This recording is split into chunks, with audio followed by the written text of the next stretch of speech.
આજ રોજ રાજકોટ મ્યુનિસિપલ કોર્પોરેશનના નેજા નીચે અને અમારા સામાજિક અને શૈક્ષણિક લોકો તથા અમારા સુરેન્દ્રસિંહ વાળા ચેરમેનશ્રીના અધ્યક્ષતામાં આજે કાર્નિવલનો છેલ્લા 10 વર્ષથી જે કોર્પોરેશને પ્રારંભ કર્યો છે અને મને લાગે 9મું કે 10મું વર્ષ છે.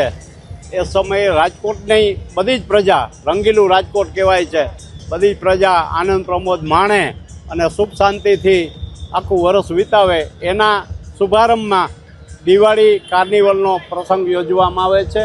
આવતીકાલે રંગોળીની સ્પર્ધા છે. વિવિધ 5 દિવસ સુધી લાઇટિંગ, ડેકોરેશન, રંગોળી વગેરેના કાર્યક્રમો યોજાશે અને એમાં રાજકોટની જનરલ બધી જ પબ્લિકને હું આહવાન કરું છું, આવકારું છું કે બધા જ આ કાર્યક્રમમાં ભાગ લે અને આવતું વર્ષ દરેક માટે શુભેચ્છાનું વર્ષ બની રહે, બધાને લાંબી દીર્ઘાયુષ્ય આપે, તેમજ સુખ શાંતિ નિરોગી રાખે અને તમામ લોકોને સૌના જીવનમાં વિકાસ પામે, આવકમાં વૃદ્ધિ થાય અને બધા સુખ શાંતિરૂપ રહે એવી સૌને શુભેચ્છા.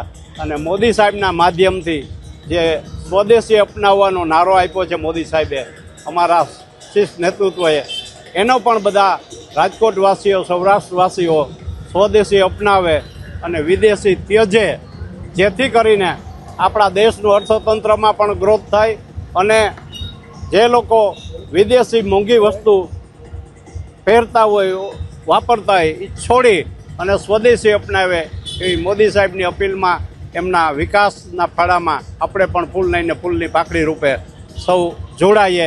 એ જ આપણા દેશવાસીઓની સૌથી મોટી આપણી ફૂલ નહીં તો ફૂલની પાકડી સેવા ગણાશે. આ તકે ફરીથી હું આપણા માધ્યમથી સૌને શુભેચ્છા આપું છું. ભારત માતા કી જય, વંદે માતરમ.